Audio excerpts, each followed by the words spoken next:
Welcome to bird media. నేను మీ పవన్ కృష్ణమూర్తి. ఒకసారి video చూడండి. 7 గంటలకి తిరుపతి వచ్చేది. మొత్తము తల మీద జుట్టే ఉండదు. ఒక్కోళ్ళు చెప్పుకుంటూ ఉంటారు, దేవుని చూసి వచ్చాం, దేవుని చూసి వచ్చి ఉంటారు. సీట్ల కోసం తన్నుకుంటారు. ఆ సీట్ నాది ఆ సీట్ నాది. చివరికి దొరకకపోతే లోపల నుంచి వస్తాయి. ఎక్కడి నుంచి? హృదయాల నుంచి వస్తాయి. ఒక్కొక్కడు తిట్టుకుంటాడు, వీళ్ళు దేవుని చూసి వచ్చారా లేకపోతే దెయ్యం చూసి వచ్చారా అనిపించింది. దేవుని చూసి వచ్చామని చెప్తారు. హృదయ శుద్ధి గలవారు ధన్యులు. హృదయ శుద్ధిగా లేదు. హృదయ శుద్ధిగా లేకుండా దేవుని చూసి వస్తే ఏం లాభం? దేవుని చూసి వచ్చారా? నేను కూడా వెళ్ళా ఒకసారి. ఏమి లేదు అక్కడ. తోస్తూ ఉంటారు, వెళ్ళిపోండి. ఏం ఒక చిన్న గది ఉంటుంది, ఆ గదిలో నల్లగా ఉంటుంది, అంతే, ఏం కనిపించదు. బయటకు వచ్చేస్తుంది. చూసారుగా, పొద్దున్న 7 గంటలకు వెళ్తారట, గుండు కొడతారట. గుండు కొట్టిచ్చేస్తే అక్కడ చూడడానికి కూడా ఏం ఉండదుట. 10 మంది తోసేస్తారట. ఒక గది ఉంటుందిట, లోపల మొత్తం నల్లగా ఉంటుందిట. బయటకు వచ్చి సీట్ కోసం కొట్టుకుంటారట. మరి ఏ సీట్ కోసం కొట్టుకుంటారో మరి ఈ మహానుభావుడు ఎక్కడికి వెళ్ళి చూసి వచ్చాడో తెలియదు. పైగా ఒకసారి వెళ్ళొచ్చాట. ఇదంతా అయ్యి తిరుమల వెంకటేశ్వర స్వామి గుళ్ళో ఆ లోపల ఉన్నటువంటిది ఇది నల్లగా ఉంటుంది అంతే. హృదయ పరివర్తన లేదుట. వీడికి మెదడు పరివర్తన లేదేమో. అంటే రాధా మనోహర్ దాస్ కానీ లేదంటే మిగతా వాళ్ళు కానీ గొర్రెలు ఇది అంటున్నారు, దానికో తెగ చించేసుకుంటున్నారు. మొన్న ఈ పాస్టర్ విజయ్ కుమార్ అని ఒక ఆయన ఉన్నాడు, అదే భారతమాతకి ఎంతమంది మొగుళ్ళు ఏదో అన్నాడు కదా, ఎంతమంది తండ్రులు, అది మాట్లాడాడు కదా. ఆయన ఫోన్ చేసి, ఏంటండి బర్డ్ మీడియా హిందూ మతోన్మాద ఛానలా, ఆ ముసుగు తీసేయచ్చు కదా, జర్నలిస్ట్ అనే ముసుగు మీరు తీసేయచ్చు కదా మిస్టర్ పవన్ కృష్ణమూర్తి అని చెప్పి మాట్లాడాడు. వీళ్ళు ఎవరు ఇలాంటి మాటలు మాట్లాడకపోతే రాధా మనోహర్ దాసో లేదంటే లలిత్ కుమారో కరుణాకరో లేదంటే ఇంకా చాలామంది ఉన్నారు, వాళ్ళు నాలాంటి వాళ్ళు ఆ సమస్యను బయటికి తీసుకొచ్చి మాట్లాడాల్సినటువంటి అవసరం లేదు కదా. మరి వీళ్ళు ఎందుకు మాట్లాడిన తర్వాత వాళ్ళు కౌంటర్గా ఇంక మాట్లాడితే దానికి అదుగు మమ్మల్ని ఎలా చేసేస్తున్నారు అలా చేసేస్తున్నారు అని చెప్పి కేసులు పెట్టడాలు లేదంటే దాడులు చేయించడాలు. ఒక మాఫియా పనిచేస్తూ వీళ్ళని ఏమనాలి? ఒక 10-12 ఏళ్ల క్రితం వరకు కూడా చక్కగా ఊళ్ళోకి బస్సో లేదంటే కార్లో లేదంటే ఏదో ఒకటి వేసుకుని వచ్చి వాళ్ళు రోడ్డు మీద వెళ్తూ ఆ కరపత్రాలు పంచుకుంటూ చేతిలో బైబిల్ పట్టుకుని వెళ్తుంటే ఆక్షేపణ పెద్ద ఏమీ లేదు, ఎవరు మాట్లాడేవాళ్ళు కాదు.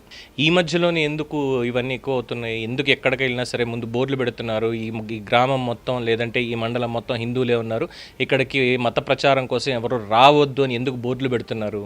లేదంటే ఎందుకు ఎక్కడికి పడితే అక్కడ అడ్డుకుని ఆ మైకులు విరక్కొట్టడాలు లేదంటే ఒక్కొక్కసారి రాళ్ల దాడి ఎందుకు జరుగుతున్నాయి? ఇవన్నీ ఆ పుస్తకంలో ఉన్నది ఏదో చెప్పుకుని వెళ్ళిపోతే ఇబ్బంది లేదు.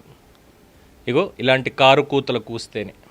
ఇందుకే ఇన్నాళ్ళు ఏంటంటే పరమత సహనం ఉండాలి, రాజ్యాంగం సెక్యులర్ అనేది ఉండాలి అంటే ప్రతిదానికి ఉన్న ఆలయాల జోలికి అన్నిటి జోలికి వచ్చి మిగతా ఇంకొక మాఫియాతో కలిసి ఇంకో భావజాలంతో కలిసి అన్నీ అడ్డం పడుతున్నారు. ఇప్పుడు దాన్ని అడ్డుకుంటూ నా ధర్మం, ఇది మా ధర్మం, మా సంస్కృతి, మా సాంప్రదాయం, మా ఆలయాలు, దీనికి ప్రొటెక్టివ్గా ముందుకొస్తుంటే హిందూ మతోన్మాదులు అయిపోయారు. మరి వీడే మతోన్మాది? బైబిల్లో ఉందా మాట్లాడింది? తిరుమలలో ఉన్నదా? ఆ గదిలో ఉన్నది నల్ల తప్పితే ఏం లేదు, చూడడానికి లేదు, సీట్ల కోసం కొట్టుకుంటారు, ఇంకోటి. ఇవి బైబిల్లో ఉన్నాయా? ఏ ఆదివారమో చర్చిలో ప్రేయర్ చేస్తూ మాట్లాడినటువంటి మాటలు ఏ చాప్టర్లో ఉన్నాయి? అవి లూకా సువార్తలో ఉన్నాయా? మత్తయి సువార్తలో ఉన్నాయా? లెవియా కాండంలో ఉందా? లేదంటే ఓల్డ్ టెస్టిమెంట్స్లో ఉన్నాయా? లేదంటే న్యూ టెస్టిమెంట్స్లో ఉన్నాయా? దేంట్లో ఉన్నాయి? దేనికి సంబంధించి ఉన్నాయి? బైబిల్లో విజయవాడ కనకదుర్గమ్మకి సంబంధించి ఏమైనా ఉందా? తిరుమల వెంకటేశ్వర స్వామికి సంబంధించి ఏమైనా ఉందా? హిందూ బొట్టు పెట్టుకోవడం గురించి, పూలు పెట్టుకోవడం గురించి, గాజులు వేసుకోవడం గురించి, పసుపు పారాణి గురించి, వీటన్నిటి గురించి ఏమైనా ఉందా? మరి ఎందుకు మాట్లాడాలి ఇవన్నీ? ఇలాంటివన్నీ మాట్లాడుతున్నారు కాబట్టే, ఇలా ఒక విద్వేషాన్ని చేస్తున్నారు కాబట్టే తిరగబడుతున్నారు. ఖచ్చితంగా తిరగబడతారు. దీని మీద కేసు నమోదైంది. పాపం పాస్టర్ గారి పేరు డేవిడ్ రాజుట. మొన్న మధ్య చూసాం మనం, ఇంకొక పాస్టర్ పవన్ కళ్యాణ్ గారిని సనాతన ధర్మం అంటే తల తీసేయాలి రోడ్డు మీద. ఏం తీయాలి మరి వీళ్ళవి? ఈ మాట అంటే వెంటనే మతోన్మాది వచ్చేసాడని మొదలుపెట్టేస్తారు. పరస్పర గౌరవం ఇచ్చుకోవాలి, అప్పుడే గౌరవం నిలబడుతుంది. యూకేలో సమ్వేర్ ఎక్కడో పర్యటనకు వెళ్ళినప్పుడు పోప్ అంతటి వాడే అక్కడ ఉన్నటువంటి వినాయక ఆలయానికి వెళ్ళి అక్కడ ఉన్నటువంటి ఆ పూజారి బొట్టు పెడితే పెట్టించుకుని నమస్కారం చేసి వెళ్ళిపోయాడు. ఏం నేర్పించింది అక్కడ? ఎందుకంటే అందరికీ మొత్తం ప్రపంచవ్యాప్తంగా ఉన్నటువంటి క్రైస్తవులందరికీ మత పెద్ద పోప్ కదా, పోపే వెళ్ళి అక్కడ నమస్కరించాడు. ఏమొచ్చింది ఇక్కడ ఇలాంటి విద్వేషాలు రెచ్చగొట్టడానికి? ఎవడన్నా అడిగాడా చర్చిలో అక్కడ కూర్చున్నవాడు, అయ్యా తిరుమలలో మీరు వెళ్ళొచ్చారా, తిరుమలలో ఏముంది అని? హృదయంలో చెడు ఆలోచనలు ఉండకూడదు, హృదయ ప్రవర్తన కలిగి ఉండాలి. ఒకవేళ ఇది బైబిల్ చెప్పిందా, సరే ఫైన్, తప్పులేదు, అది మంచి మాట. హృదయంలో చెడు ఆలోచన అనేది ఉండకూడదు, అందరూ బాగుండాలి, మంచి మాట చెప్పిందా, థ్యాంక్ యూ, చాలా సంతోషం. గుడికి వెళ్ళొచ్చాను, గుడికి వెళ్ళొచ్చి సీటు గురించి కొట్టుకున్నాను, ఏమీ లేనటువంటివి అభూత కల్పనలు ఇవన్నీ తీసుకొచ్చి చెప్తుంటే మరి వ్యతిరేకతగా ఏమొస్తుంది? వ్యతిరేకతగా ఏమొస్తుంది? దాడులుగా ఏం జరుగుతాయి? కోపం వచ్చినప్పుడు లాక్కి కొడతాడు. అప్పుడు చాలాసార్లు చాలా నెమ్మదిగా మంచిగా చెప్పుకుంటూ వస్తున్నాం. లేక మనకి బెదిరింపులు కూడా స్టార్ట్ అయ్యాయి. నా దైవం గురించి నాకు తెలుసుకోవడానికి నాకు ఈ జీవితం సరిపోతుంది, నేను కొత్త దైవం గురించి ఇంకో దాని గురించి తెలుసుకోక్కర్లా. మాకున్నవి హిందువులకు ఉన్నవి తెలుసుకోవడానికి చాలా టైం పడుతుంది. అంత మహాసాగరం అది. హిందూ ధర్మం, సనాతన ధర్మం అంటే అది మహాసాగరం. ఎంత ఉంటుంది అనేది తెలియదు. తెలుసుకునే ప్రయత్నంలోనే ఉంటారు అందరూ, ఎప్పటికీ ఉంటారు. ఏదో ఒక రోజు ఖచ్చితంగా సక్సెస్ అవుతారు తెలుసుకోవడానికి, ప్రయత్నిస్తూ అది ఎన్ని యుగాలైనప్పటికీ కూడా. వేరే ధర్మం గురించి తెలుసుకొని అదే నిజమైందని నమ్మాల్సినటువంటి అవసరత ఇంకోటి ఎవరికీ లేదు. ఎవరి ధర్మాన్ని వాళ్ళు ఆలోచించుకుంటూ, ఎవరి ధర్మాన్ని వాళ్ళు ఆచరించుకుంటూ వెళ్తే చాలు. అనవసరంగా వచ్చి ఇంకో ధర్మాన్ని కెలికి ఈ మాస్ కన్వర్షన్స్ అని ఇంకోటని ఇవి చేసుకుంటూ వెళ్తుంటే దానికి చట్టాలు కూడా వస్తున్నాయి రేపన్న రోజు ఖచ్చితంగా. ఇక్కడ సెక్యులరిజం అనేటువంటి పాయింట్ లేదు, రాదు. ఇలాంటి మాటలు మాట్లాడినప్పుడు why a Hindu should be a secular always? Secular అనేటువంటిది ఇది 131వ రాజ్యాంగ సవరణ ఏదో చేశారు కదా, 132 కూడా చేసి సెక్యులర్ అనేటువంటి పదాన్ని తీసేయండి. ఎవరు ఏ ధర్మాన్ని పాటిస్తున్నారో వాళ్ళది ఆ ధర్మం. ఇక్కడ భారతదేశంలో నివసిస్తున్నటువంటి భారతీయులు మెజారిటీ ఎవరున్నారో వాళ్ళ సాంప్రదాయానికి ఖచ్చితంగా విలువలు, గౌరవం ఇచ్చి తీరాల్సిందే. పరధర్మాలన్నిటికీ కూడా సమాన గౌరవం ఇవ్వాలంతే.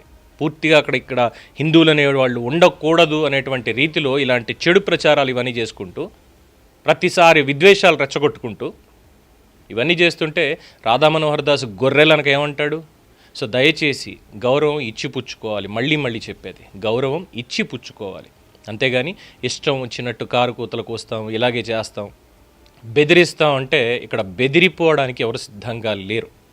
ఇది ప్రతి ఒక్క హిందువు చెప్తున్నటువంటిది. తిరుమల తిరుపతి దేవస్థానం వారు మరి కేసు నమోదు చేశారో లేదు తెలియదు. దీని మీద విశ్వ హిందూ పరిషత్ వాళ్ళు అలాగే హిందూ సంఘాలు అయితే వెళ్ళి పోలీస్ కంప్లైంట్ ఇవ్వడం జరిగింది. మరి ఎప్పుడు చర్యలు తీసుకుంటారో అనేది లెట్స్ వెయిట్ అండ్ సీ.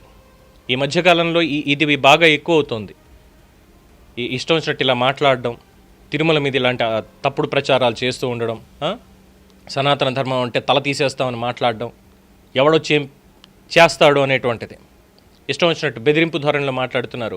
ఒక్కసారి అందరూ ఏకమై జై శ్రీరామ్ అని ఒక్కసారి అన్నారంటే ఆ శబ్దానికి చెవుల్లోంచి ఏం కారుతుంది అనేది నేను కొత్తగా చెప్పక్కర్లేదు. దయచేసి రెచ్చగొట్టద్దు ఎవరిని కూడా. గౌరవంగా బ్రతుకుతున్న సమాజంలో గౌరవంగా బ్రతుకుదాం, అంతే. దీని మీద మీ అభిప్రాయం తెలియచేయండి. చూస్తూనే ఉండండి ది బర్డ్ మీడియా.